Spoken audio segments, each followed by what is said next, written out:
అవకాశం ఉంది. ఏ మార్కును కూడా పోగొట్టుకోకుండా మనం ప్రయత్నం చేద్దాం. తర్వాత ఫిన్లేషిరాస్ 1921లో షా ఐనీబీ అంటాం. 1921లో ఐనీబీ. తర్వాత 1925, 29కి కాంబట్ట, 31, 32కి వికేఆర్వి రావు. నెక్స్ట్ 1931, 40కి మధ్యలో ఆర్సి దేశాయి.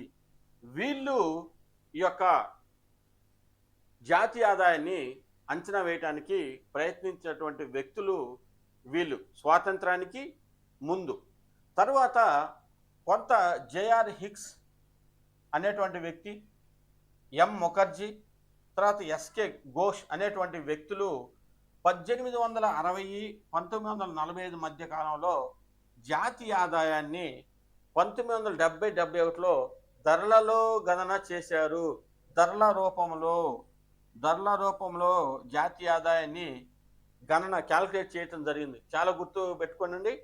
హిక్స్, ముఖర్జీ, ఘోష్ 1860కి 1945కి మధ్య కాలంలో జాతీయ ఆదాయాన్ని అంచనా వేశారు.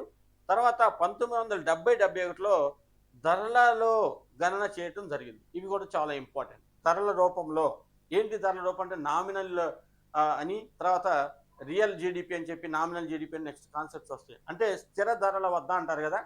అంటే ఈ 1970-71లో ధరలలో ఈ జాతీయ ఆదాయాన్ని క్యాలిక్యులేట్ చేయడం జరిగింది.